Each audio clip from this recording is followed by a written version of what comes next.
Welcome to the Scoop World Order. It is Monday night. Camp season officially kicked off yesterday at Obet's down in Columbus. The Under Armour camp. Our own Bill Greene was there giving full coverage, watching a couple of superstars and a couple of guys that probably need to get a little bit better. Going to get the full download on that. We're going to talk a little bit about what camp season means, the difference between an Under Armour camp, the old 247 rivals camps versus an Ohio State camp or a Michigan camp. Get into that a little bit with the bank and just what some of his projections are from some of these kids he saw yesterday for kind of the unofficial kickoff of the big camp season, which happened yesterday, what he liked, what he didn't like, and we're going to get into that. So that being said, as always, thank you guys, as always, for tuning in with us. Get those questions fired up on the left. Shout out where you guys are watching from. As always, that is always a blast for us to read where you guys are at. You guys are basically all over the world, so it's really fun to see who's watching, where, when, how. It's just a blast for us, so we love that. If you enjoy this content, please leave us a like. Click the little like, thumbs up. That is huge for us. Click the subscribe button. Send this to your family, your friends. Any Ohio State or recruiting fan in the world would enjoy this content, so send it to them, text it to them. Keep spreading the good word because our channel is growing like crazy, and it's all thanks to you guys. If you guys enjoy these live shows, click the bell, get your quick little alert, and you guys will be able to see us live every single time we go. That being said, I'm going to bring in my man with one brand new eyeball and soon to have two brand new eyeballs, Bill the Bank Greene. Bank, how are you doing today? 2020 as always, I can see. Yeah, doing good, man. Real good. Good. Well, yesterday was the start of camp season at Obet's, the Under Armour camp. Ryan Day was there. Tony Alford was there. They take advantage of the rule that if your kid is there, you get to come watch it, which is kind of a genius move. So shout out to all the coaches with young kids. It might be a little too young for the camp, but you throw them in there so you can go scout a little bit. I think it's genius. For those that aren't familiar with what like an Under Armour camp or a rivals camp versus like a traditional like camp that's held by Ohio State coaches, what are the main differences? Some people say, some of the old school guys like, oh, only go to the ones where it's a college that can actually give you a scholarship versus these ones where you're getting evaluated. If you're a guy who has significant offers or you're committed, what do you get out of going to this? Obviously, if you're a kid who's uncommitted and you're fishing for offers, it makes a lot of sense to go to an Under Armour camp. But just what is the basic difference between like an Under Armour combine type camp versus like an Ohio State camp that's run by Ryan Day and his coaching staff? Well, like you say, the only way that a college coach could have been there yesterday was if his son were there. And that was the case with Tony Alford and Ryan Day. And I know a lot of people say those camps mean nothing, but there is value to them. And, I'm sure Ryan Day was there to see his son, but the quarterbacks went last, and he didn't come walking in when the quarterbacks went. Ryan Day was one of the first guys there. He watched the linemen, he watched the wideouts go against the DBs. I'm sure he didn't do it for fun, so, there's value there. Tony Alford was first one there, pouring down rain. He made sure he saw the linemen. So there is value. If you get lucky that way and get seen by a college coach, it's amazing. If you don't, for someone that does have a ton of offers, I would think that the value of going to something like that is, look, everybody cares about their ranking. You still talk about yours. It was how many years ago? 20? Yeah. I mean, you still talk about that, so it means something to those kids. And there's the chance, that you will get invited to the Under Armour game, which is amazing. That, I've covered a million of those. They really treat those kids amazing. That is something, it's a great reward at the end of your high school career to go to that Under Armour game. So that's what's dangled there. There's a chance for you're talking about committed kids now. So that's what you're looking to improve your ranking and get invited to the game. For the kid that's got a ton of offers, would I advise my son to go? Probably not, because I wouldn't really care. If I had my school and I knew where I was going, I hate to say that because I love those camps and I benefit from those camps. So I hate to say that. For the uncommitted kid that can get invited there, you got to go. You got to go. Little Jimmy that nobody knew about, who dominated the O-line yesterday, they know about little Jimmy today. Every college coach in America wants to know, how did this unknown kid win offensive line MVP over Ohio State and Michigan guys? So that kid did himself tremendous favor. Okay. there was a D lineman there, and I wish I could remember his name. He shows up, and there was rain all morning. So you're on this field, and this field's kind of slick. There was a D Yeah. lineman there who had a knee brace on that looked like it was a car fender. I mean, that thing looked like it weighed 30 pounds. And I was standing there with Chris Singletary, who's awesome, works for 24/7 now.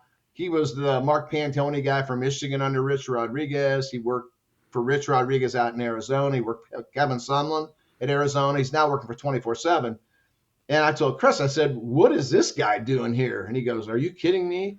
He goes, you come to something like this on a rain slick field with a giant knee brace on your knee, you're coming for war. You are coming to beat somebody's butt. And this kid battled his tail off. Now, not a high level prospect. I wish I could remember his name. I mean, it's almost unfair to this kid, but so I love going to these camps. I've always loved going to them for the past, since they started probably 20 years ago. So that's really the gist of it. And they are invitation only. So you don't get as many kids as what you get at an Ohio State camp where it's a total cattle drive. And, there's people everywhere. Here, the numbers are lower and they work out in groups. Linemen go first, running backs against linebackers go next, wide receivers, quarterbacks, DBs go third. So it's a little bit more easier to navigate as an analyst than the Ohio State camp where everything's going on at once and there's 792 kids there. Yeah, I think, like, for me, the biggest benefit, I think you're spot on. If you're a committed kid, God bless you for showing up to that. But, back in 20 years ago, back in the olden days of recruiting, like, I never saw Louis Irizarry or David Patterson at a camp. Those guys were the high-level, 5-star type guys, had offers from Miami of Florida when Miami of Florida was Alabama back in the day. And I never saw those guys at a camp because they already had all their offers. So they kind of took camp season off, which is fine. I mean, but then there's the guys that are scrapping and the fringe guys. And I think a good benefit to something like that camp yesterday is that kids that are fighting for offers or better offers or to improve the situations, they get to kind of get a test run before they hit the real camp circuit when they got to go to Michigan or Michigan State or Purdue or Pitt or Georgia, Florida, like wherever they really want to go. It doesn't hurt to get some good competition versus Brian Robinson in one-on-one pass rush or going against the Twins from St. Ed's and one-on-one pass rush if you're a DN. Like, I think that's helpful because back in, the beginning of time when I went to recruiting, I went to Michigan for 3 days. And then I went to Ohio State for 5 days. And then I went to advanced camp for 2 days. So I was at Ohio State for 7 straight days, which it sounds absurd, but Bill, I was a very raw prospect and I wasn't very good. I kind of stunk and I had to learn how to pass block. So it's like I was going to Michigan to learn how to pass block. I was going to Ohio State to learn how to pass block. And I just got better and better and better every day because you do one-on-one pass rush every day at those camps. So, I didn't know how to do that. So by the time I got to Ohio State advanced camp, I had to be as good as I was going to be, because there was no turning. It was like burn the boats. And, if you're going to get an offer, you're going to get it that day because you're going against the players that they invite. Back in the olden days of Ohio State advanced camp, it was invite only. There were 30 guys. I told you about it today, like Brady Quinn, Dante Whitner, Darius Hiley. It was only the best of the best, so there was no little Jimmies or any of that. It was 30 guys, all the coaches, like, it was kind of like an official visit, basically, because we went to the stadium and ate great food, and then we worked out, and they worked us hard. So it was interesting. But you had a couple standouts.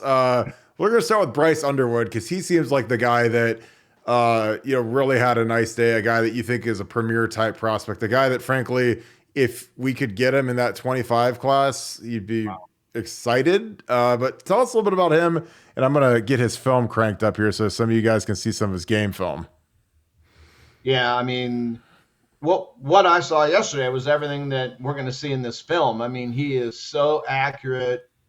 He has such a strong arm, such a quick delivery. He's got the body. He's got the athleticism. I mean, he's listed as the number 1 2025 quarterback in America, and there's no way I'm arguing with that. I mean, his delivery yesterday where he couldn't do this. He couldn't run yesterday. They were, just throwing. Kind of looks CJ Stroud when CJ was a high school senior. That's how he threw it yesterday. Now, when you watch his film, if you look at his body type, just how he plays in a game, he looks like Caleb Williams to me. So, and if you're getting compared to those two dudes, you're a ball player. You know what I Huh. mean? Huh. He yeah, 6'2", 200. He's from Belleville, Michigan. Uh Top, real top school in Michigan. They've produced so many D1 kids over the years. I mean, they're big time, and he's big time. Look at these throws. I mean, and these are the throws I saw yesterday too on air. These are against a real defense, but I mean, there would be nothing you would have to change for that kid. Like his delivery is so tight and it's so perfect, and the ball comes out so nice. And again, like I say, if somebody wants to say he's the number one 2025 overall prospect in America, I'm not going to argue. I mean, everybody would take this kid. They watch this film right now, and this is sophomore film. He's still got yeah. 2 more years of high school to go. You know what I mean? He's not graduating this year. So, yeah, I mean, you watch him run. I mean, I guess when I watch this film, I would say he's more Caleb Williams than CJ. But if you got those traits and that's who you're being compared to, you're pretty good. Yeah, he seems exceptional. Again, you've seen a lot of quarterbacks. I mean, Caleb Williams is the guy that the Yeah. LA Rams. Someone's going to go 0-17 this year to try to get Caleb Williams, or they're going to go 1-16 because that's how good Caleb Williams is. The guy that could be two-time Heisman guy out at SC. But yeah, now with Belleville, I'm not familiar with them. I figured you might be, and this isn't trying to be a gotcha question, but do they have any sort of historical pipeline to Michigan or to any school? Or is there any significant there, or is it just these kids go everywhere? They go everywhere, and they've had. Correct me if I'm. I'd have to look this up. They've had a coaching change. They might have had 2 coaching changes in the past 3 years. I know the guy that Okay. was there forever. Well, the guy you would have met back in the day when you were a GAA. Remember Jermaine Crowell, Coach Oh, Crowell, who I loved him. Yeah, he was great. card. Who was the player? Dennis, the big guy. Dennis Finley. I think I had Damon Webb, Yeah, maybe, or like I mean, it was all the kids from Cass Tech. yeah, those were yeah. Crowell might have been an assistant at Cass Tech then he got the Yeah, head coach job at Belleville, I believe. But he's a big time guy, and he's no longer the coach. And I think they've had 2 since he left. So there's been a lot of transition there. But it's a great school. It produced great kids, and they go everywhere. So yeah, no, it's not a Glenville type situation at all. They go wherever they want to go. And this kid visited Ohio State. I mean, there's a relationship there. So it's going to be interesting to see because he's probably not going to be a kid that commits soon. And then what does Ohio State do if Ryan Montgomery, who I also really like, who was there yesterday, if Ryan decides to commit tonight, what does Ohio State do? Do they take Ryan Montgomery? And then if, the next Caleb Williams wants to take him too, and then let the 2 battle it out. And so I don't know. This is going to be the interesting, the plot to follow for 2025 is this kid's recruitment here. I mean, he's special. I mean, he really special. I mean, and everything you see on this film shows he's special. yeah, and we know with Ryan Day, he's not scared to take 2 quarterbacks. I mean, he's not scared to take one a month before signing day. He'll take a kid as a sophomore, and then a month before signing day, he'll say, "Oh, by the way, CJ Stroud's going to join your class, Jack Miller," or Quinn Ewers is going to show up during camp. I mean, there's just been instances where if Friday can improve that quarterback room, he ain't scared to do it, and he doesn't care whose feelings are hurt or whatever because he wants a first round top 5-ish quarterback. And if there's a guy out there that could be that guy, then he's going to figure out a way to get him into the room and let the best man win. So I think it's really exciting. Like I said, his film is phenomenal. Obviously, if he's the number one guy in 247's rankings, that carries a significant amount of weight. And again, like Ryan Day being there, I don't think it was a coincidence that he signed his son up. He's a 2027 quarterback who I think is ninth grader or whatever. he's out there. He's the youngest kid out there, just so that Ryan Yeah, can get. it worked out good for everyone. Under Armour got Ryan Day there, which they love. Oh Ryan yeah. Day got to evaluate 200 great prospects in the Midwest, which he loves. His son gets to step out there and just see what it takes to be a big time player. So, and it's good for RJ to do this. Oh yeah. Maslin last year at the Elite 11. It's good for him. Is he overmatched right now? Yeah, of course he is. Is he learning from this type of situation? Yeah. And then again, when people say, these camps aren't good for kids, why does Ryan Day and Tony Alford, why do they have their kids in this camp? They're not going to hurt their kids just to be able to go watch some football. They would never do that. So obviously they think this type of camp is valuable. They've got their sons in it. So, yeah, it's good. I know that like with quarterbacks, like a big thing with Urban Meyer when he was coaching was that, you want to see these guys throw live. And I think it's invaluable, especially when it's in Columbus. You don't have to send Corey Dennis to Michigan in some basketball gym to see this kid throw live, or, go up to Finley, send Corey to Finley or go to Finley. Like when you get to see all these guys, and the best part is you get to see them side by side. Like you get to see Ryan Montgomery side by side with Bryce Underwood. So again, that is invaluable. Like I'm telling you, when you're trying to say, well, who's better? Well, let's see him throw back to back, rep after rep. Like, let's see him compete against each other. Because I'm sure that, like, when you show up something like that and you're Ryan Montgomery and you're Bryce Underwood, like you want to be the top dog. And the only way you can do it is go out there and throw it. And again, a day like yesterday is invaluable because it was crap. It was rainy. It was ugly. It's not in a dome. Perfect. It was a crappy day. So you get to see who really wanted to be there, as you were talking about. Another name, obviously Ryan Montgomery, Tavion St. Clair, a couple other quarterbacks that you saw. What was your thoughts on Ryan Montgomery? Obviously, he's a guy that a lot of people feel is a Buckeye lean. Obviously, Luke is a kid that I think is going to be a superstar left tackle. But what were your thoughts on Ryan yesterday? Well, I've seen Ryan twice now live in the past 6 weeks, and impressed each time. He gets more consistent. The more I see him, where the arm angle's the same every time, the delivery's the same every time. He's one of those 6'4", 6'5" dudes. And a lot of times with those guys, you've got arms, legs all over the place, hips opening up too soon, and he has really tightened up his stuff. And that's really what you look for in those taller QBs. There can be a lot of moving parts with those dudes, but he has tightened up his stuff. The delivery is so much better now. And the more tightened up he is, the more accurate you are. What a shot. When you do everything right, technically, things work better. No different than shooting a free throw, hitting a baseball. When you do everything right, things work better. He's got a great quarterback coach. The guy's name is Brad Mandler. Brad is out of Akron, does his quarterback U every Sunday. I mean, he gets big time dudes, and it's really helped Ryan. So the consistency is what you're looking for from Ryan Montgomery. I mean, he is an above average athlete. He's been a heck of a basketball player, which I love to see for those taller quarterbacks. So he can, is he Terrell Pryor? No. But he can get out of the way. He's not a statue. He's not Todd Beckman, not Joe Bauserman. He can get out of his own way, can get out of trouble. He can throw on the run too. So I like Ryan Montgomery a lot.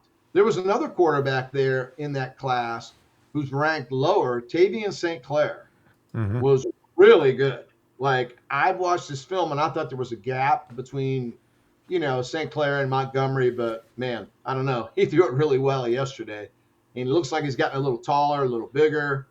I really liked what he did yesterday. It'd be hard not to be wowed by Bryce Underwood, and then you're watching Ryan Montgomery. But don't forget about this Tavion St. Clair. The big offers aren't there yet. I would think they're coming.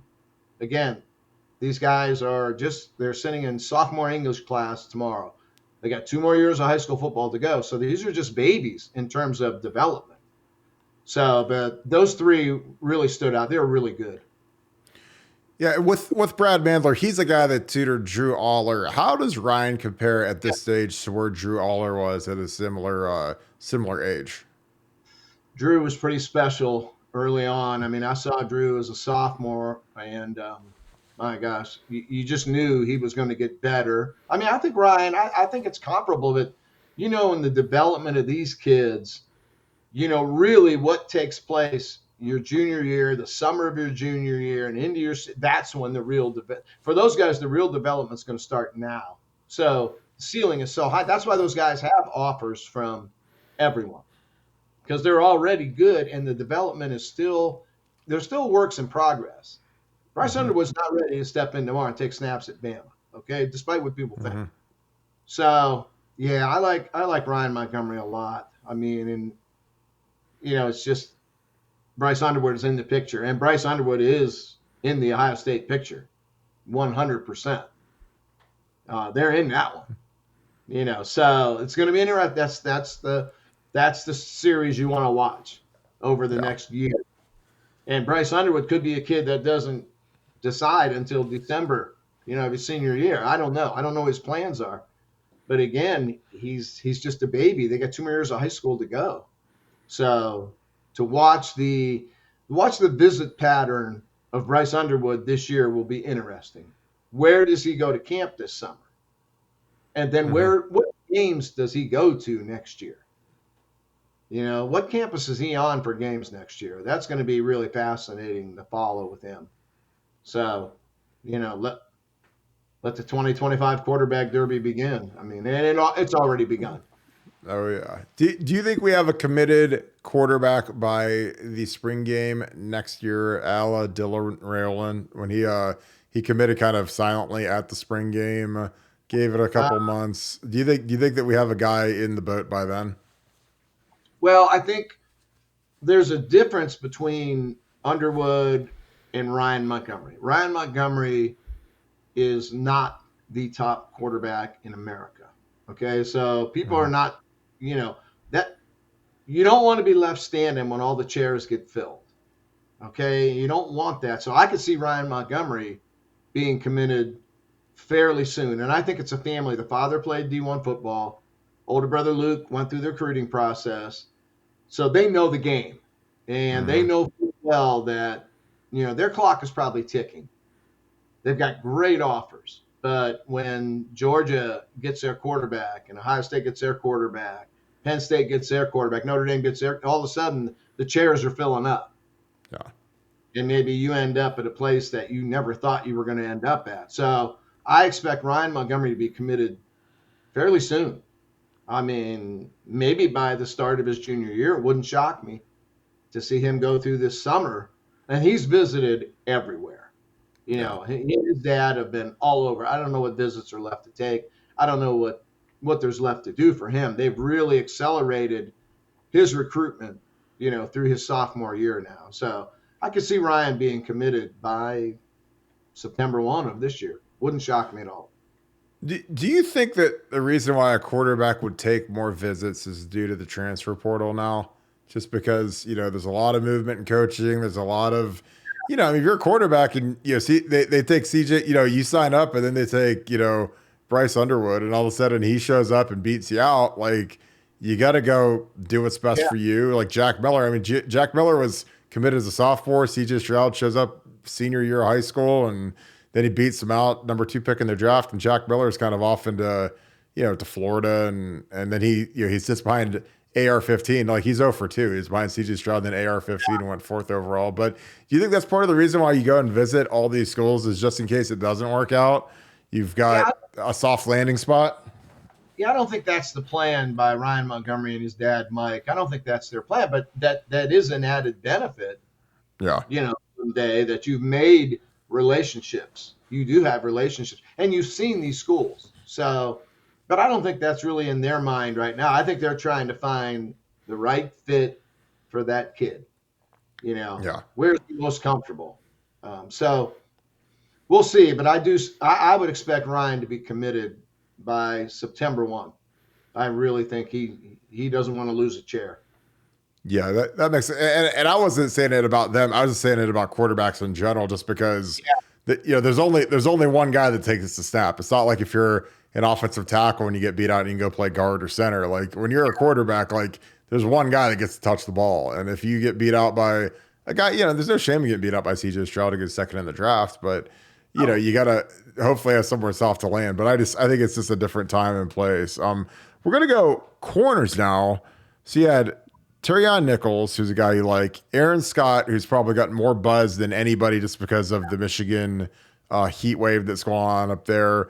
What were your thoughts on those two? Obviously, Bryce West did not participate. You did not get the Glenville bus down there, so you missed a couple of guys, Jamarian Witten, the tight end. Yeah. But what were your thoughts on the two corners?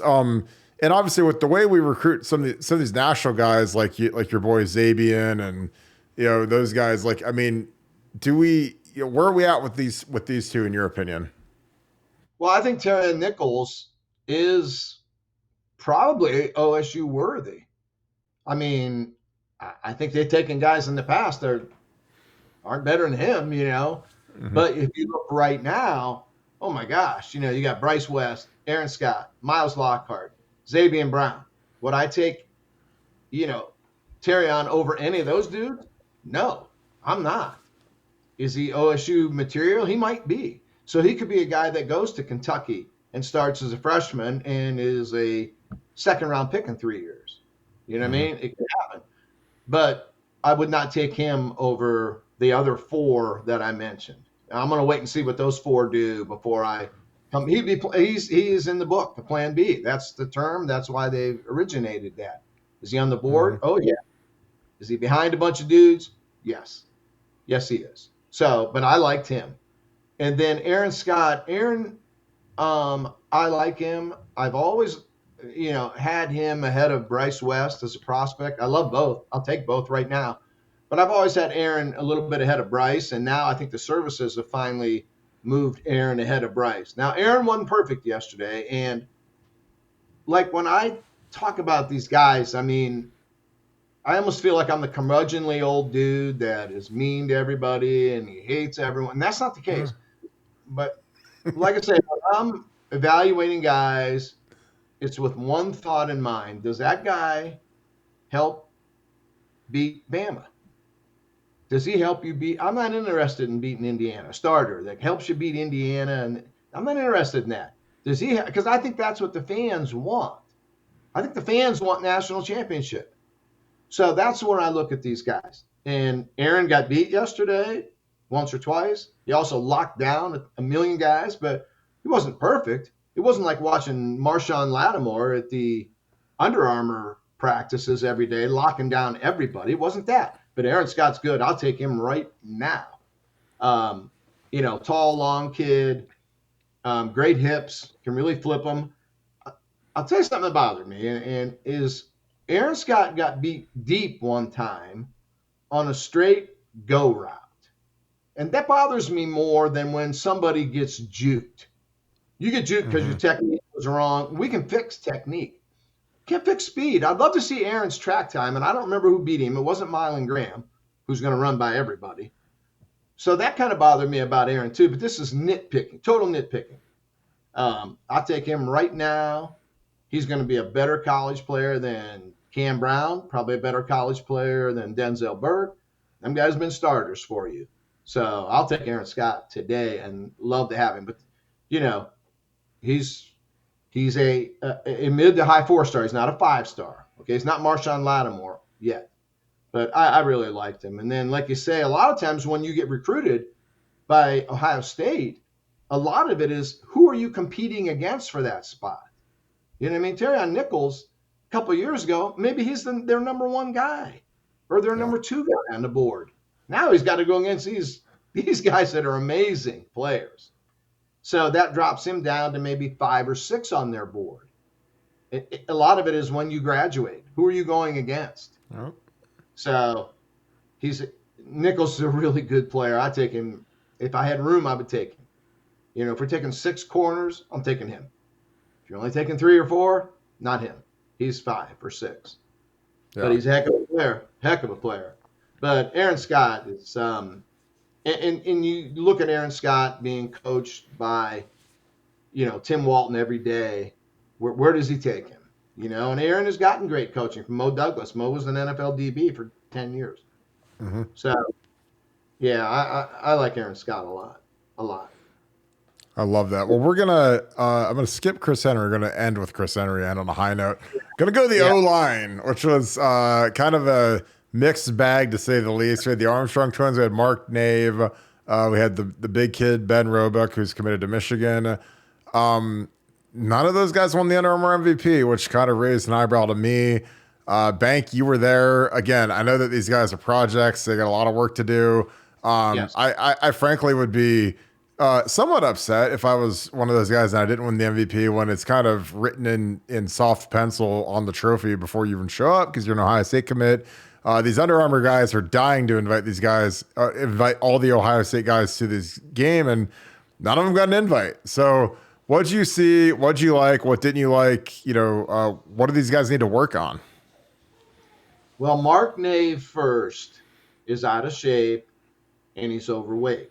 And that's not being mean or nasty. That's just there's film out there of him yesterday. I've got film of him yesterday. I didn't put any of the film up that I saw. He needs to get in shape first to really be able to evaluate him. He's carrying too much weight. But, I mean, he did move okay for someone that is out of shape and overweight, So he's almost really, you would almost give him an incomplete. Now, would I take an incomplete if I'm an Ohio State or a Michigan or an Alabama? I'm not. You have to lose weight and come to camp. You're going to have to prove some things to me before I would accept a commitment from him. Now, and we try to imagine Mark Nave at 300 pounds, 305, whatever he should be, 295, might be a total different animal. But, I don't think Ohio State has to take kids that are, I don't know what the word is, that you have things you want to see. Yeah. You show me you've done those things, then I'll take your commitment. Yeah. So Mark, I think, has potential as a real physical road grader, which is fine, but he still has to pass block someone. He still has to be able to move his feet and pass block.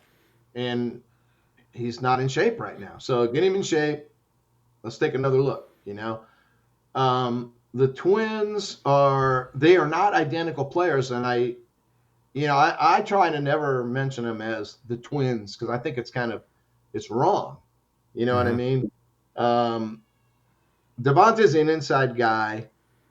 He was actually better yesterday than I thought he would be. So I had him as a lower grade coming in than what he showed, and he has to be a little more physical than what he is on tape. He's going to play inside. Got to be a bad dude in there. I think he can be a really good player. The one thing in there that they have going for him, okay, if I'm an O-line coach, they're super smart, okay? Everything I've heard out of St. Ed's is they work their tails off. If you're really smart and you work your tail off and you've got it physically, which they do, they look great physically. Well, that's a lot to work with, okay? So maybe the game isn't quite where I think it needs to be. They haven't really played a lot of football. These aren't guys that started as freshmen like they would have at Master Perry. They would have started as freshmen. St. Ed's, you don't get on the field as a true freshman. You earn your time. So they're a little underexperienced guys. So Devontae is an inside guy. He was better than I thought yesterday. Deontay, I kind of expected a little more from as an outside guy. And again, he almost looks like a tight end. And I think he's carrying 280, 290. So the feet weren't really quick enough. He got beat. Didn't really use his hands well. And these are teachable things. Okay. So, again, super smart kid, looked great physically, great work ethic. I mean, that's pretty good, for an O-lineman. But, I don't know that I would take 3 in the same class that are works in progress. Now, everybody's a work in progress. I get that. But yet, I think there are better O-linemen in America than these 3. And I think at Ohio State, when you look at how they recruit wide receivers, they're going after Brandon Ennis, Carnell Tate, J.J. Smith. Well, these kids would not be the equivalent of those guys. When you look at the DBs, Bryce West, Aaron Scott, the Lockhart kid, Xavier Brown, I don't think these guys are the equivalent of them in the same position. And I think if you want to beat Bama and you want to beat Georgia, you want to win national titles, you want to be able to beat Michigan, not lose by 3 touchdowns, I think every position group has to be, I want to start out with the best I can get. Does that make sense? Oh, absolutely. Yeah. And then these kids may end up all 3 of them may end up all Big Ten players. But I think you're starting back further than where you're starting with Ennis and Tate and J.J. Smith. And I'd want to start there with every position group on the field. You know what I mean? When you're looking at quarterbacks, they're looking at the Underwood kid. You know what I mean? Dylan Raiola, Quinn Ewers, CJ. You know what I mean? That's the best that you can get, the very best. But on O-line, why? And I'm not. And again, I'm not saying I wouldn't take these kids. I'm not saying they can't play. There's so much to like about each one in their space.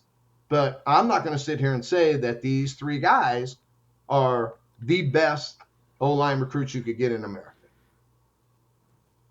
Yeah, I mean, I think when you look at us against Georgia, we had Paris and Donnie Jackson and five-star. DeWan ended up being like a 5-star.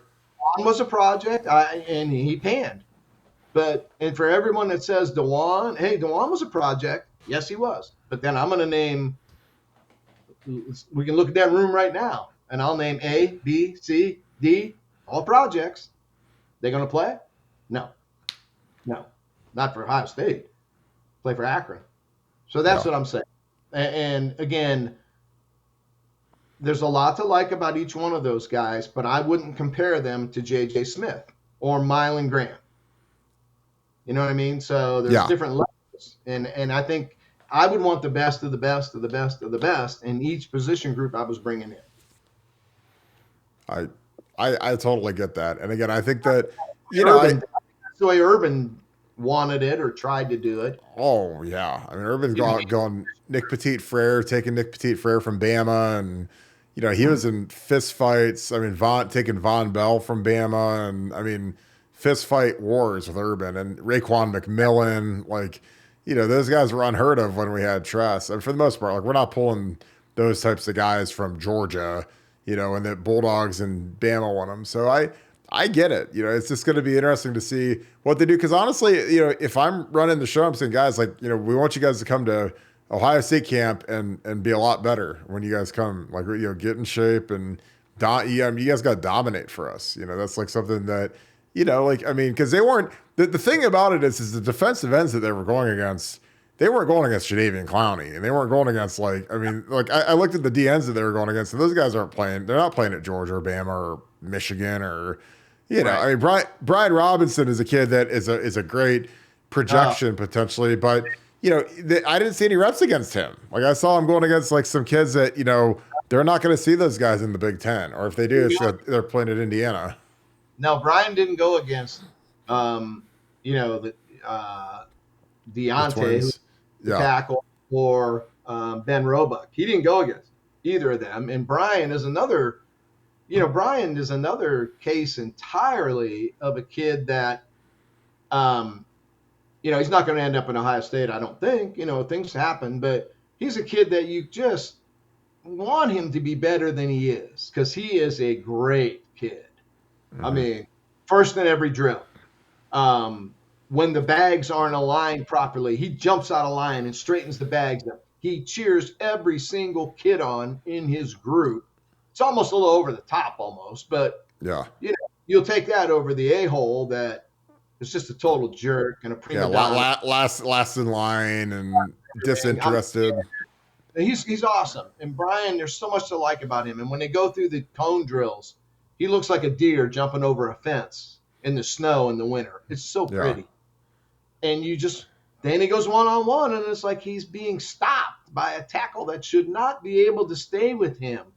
And Brian is someone that I like him so much as a person, can't help but like him. I mean, great personality kid.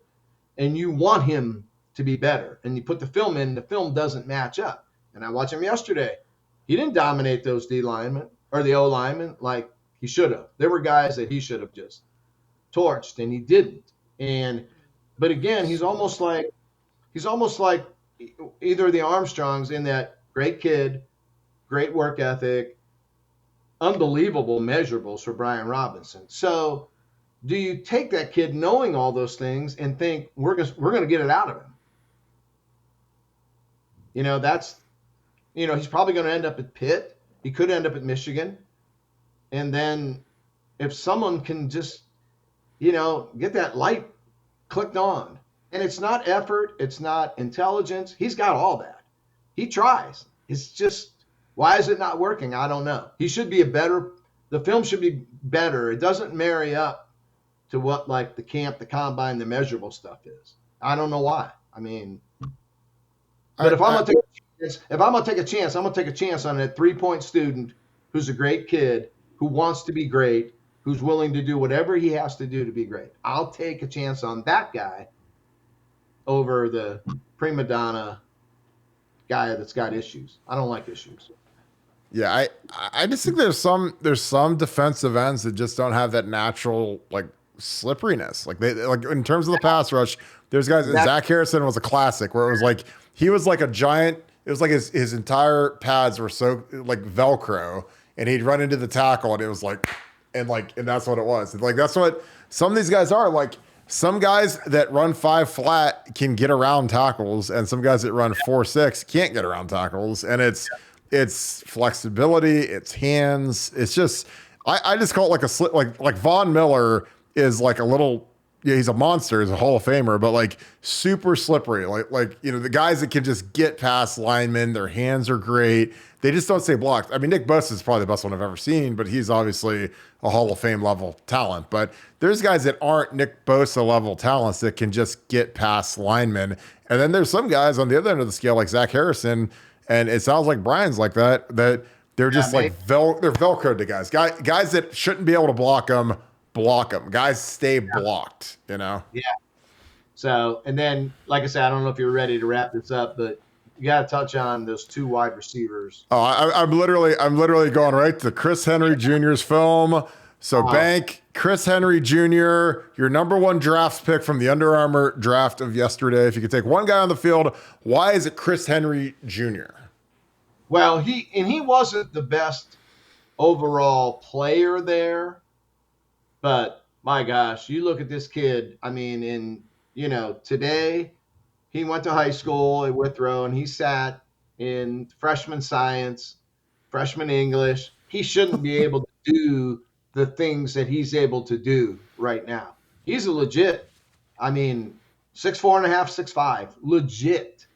And he's a slimmer hipped kid. So I don't think he's going to end up 260 pounds and move to tight end. I don't see that at all. I just see a tall kid, lanky, all arms and legs that can run by people or go up and over people. He's one of those guys like Marvin Harrison too, that even when you have perfect coverage on him, his catch radius is half the field. He's so tall. He's going to jump. He's open. Even when he's covered, you just throw it to him. He'll come up with the ball. Don't worry about it. You don't even look to see if he's covered. So, and he's nowhere near to what he's going to be. He's a baby right now, still in diapers, freshman in high school.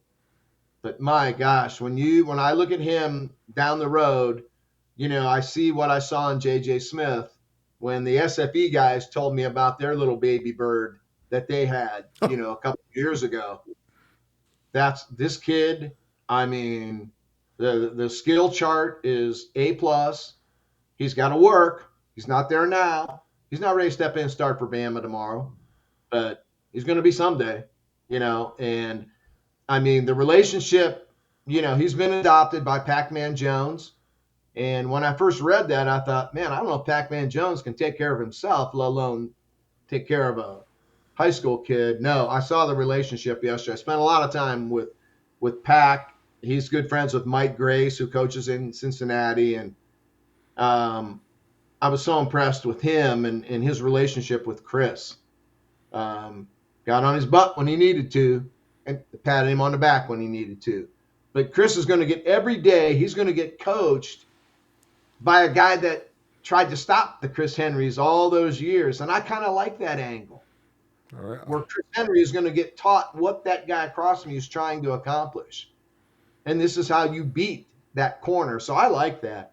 There's a great relationship between Pac-Man and Brian Hartline. And Pac is going to put Chris where he can be developed to play NFL football. And you better believe Pac-Man knows about Olave and Wilson and Ibuka and Marvin and JSN. He knows. He's sharp. So I think Ohio State will get him if everything remains the same. And then, I mean, the ceiling for this kid, I don't think there is a ceiling. I mean, he's going to be faster than Marvin with probably that kind of body. And I don't know if he's JJ, because JJ's a hurdler. And to Yeah. be a hurdler, man, you got to have hips, you know? So JJ is a different animal entirely. But I think as a freshman, I don't think it's outrageous to talk about him in those terms. Now, it all boils down to hard work, you know, but I think if Pack is your dad, you're going to work, or you're going to quit football. You're going to quit football and play golf because you're going to work. Yeah. So, I mean, this kid was. I mean, the film what we're watching here is amazing, but to actually see him in person, It's and different. you keep telling yourself when you were a freshman in high school, how would you have done in the Under Armour All American Oh practice? God, I've been terrible. Terrible. I mean, and he's beating people. He's Yeah. beating guys, and he is a baby. He's nowhere near what he's going to be. And he's got things you can't coach. And you can't coach 6'5". You can't coach that. And his catch radius, you just got to throw it in the area to that dude. And he will come up with the ball. For a young kid, he's really got soft hands too. The ball just nestles in his hands, you know. Or when I used to go to these camps and watch Paris Campbell, and the ball would hit his hands and it made a sound, and it usually made two sounds: hit his hands and then it hit the ground usually. But this guy, the ball doesn't even make a sound. Like, it goes into his hands, and his hands just accept it. Like, I don't know how to explain it. You have to see him. Yeah. I mean, I was blown away by this dude. Like, and Ryan Day and Tony Alford, they want to watch their kids for sure. They love their sons, but Oh they yeah. had to watch this dude and thought, wow, we need Yeah. this dude. And Uh, Hartline, like I say, he's already been to camp. I think he's been to camp twice. I think he came as a seventh grader, I think. So they know all about him, and I think Ohio State's going to get him. I really do. I love the relationship between Pack and Hartline and Ryan Day. They were talking yesterday, so everything is set. The table's set for that kid. But, does he believe the hype? Does he get in trouble? Does he not work because he's Chris Henry and everybody writes about him as the next thing? I don't know. But if he does what he's supposed to do and doesn't get hurt, he is going to be a star. I, I love Absolute. it. Yeah. I And love then it. Well, you didn't touch on Milan, and fast. it's crazy. The speed is legit, and I went there to see Milan Graham, really to see if he was more Kojo Antwi and Caleb Brown and Burton. Was he more that? And those guys are really good players, okay? Just because you're transferring out of Ohio State as a wide receiver, it doesn't mean you can't play, okay? Ask Mhm. Jamison Williams, I'll tell you, okay? So I really like those guys, but those guys probably aren't getting on the field. Well, two of them have left because of Tate, Ennis, the Rogerses, JJ coming. Milan fits with those guys.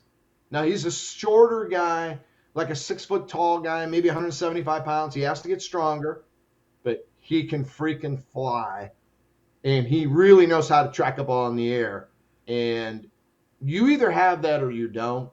You can't coach that. Yep. There's no way. You either can play center field and you Yep. know where that ball's going to land and you just drift back and make the catch, or your eyes don't marry up to the ball coming down. He really tracks the ball well, caught the ball well, and I mean, he's going to run by people. I mean, he's going to zip by people. I would think he has, I don't know if he's ranked a 5-star, and I don't know if he is. He probably should be if he's not. I mean, I saw everything I need to see out of Milan Graham, and I really was kind of wondering after seeing his film was last year, just kind of wondering, I really liked him for sure, but there's nothing like seeing him in person. There's a reason Mhm. Ohio State has camps. And I liked everything I saw out of him yesterday. He's pretty special, you know. He's he's the top of the chart guy. You know what I mean? He's not a project. He's the best wide receiver in America, or one of them. He's not the best. He's close to the best. And JJ is probably the best. But Yeah. that's who they're in at wide receiver. JJ, Milan, 5-star, best in America. Yeah. That's what I would want, and I would want every position to be recruited like that. I totally agree. I think our lines have to both catch up to that level, man, because we need linemen on both sides because we're probably going to lose JT. We might lose Jack Sawyer. We need to get some ends in here that are the same caliber guys. So I agree with you, but appreciate you, Bank. On to wrap this thing. This is an awesome episode. Thank you again. Appreciate you, my man. All right, anytime. All right. Appreciate you. We are going to wrap this thing up. Thank you guys. Appreciate you guys for being on here. Me and Bill the Bank Greene running down the Under Armour camp. Fantastic overview. Again, great content. Again, we appreciate you guys as always. If you enjoy this content, please leave us a like, click subscribe, and click that little alert bell. Jam-packed episode today. Getting ready for the draft lottery in a minute. So hope you guys have a great rest of your night. If you guys enjoyed this, again, spread the good word. Click that like. That's huge for us. Shout out where you're from. Put that down in the comments. I love reading that. It's always huge. Again, love seeing you guys where you guys are watching from. Appreciate you guys' support as always. So thank you so much, Buckeye Nation. And thank you, Scoop family. I hope you guys have a great rest of your day. Thank you guys for tuning in. Go Bucks.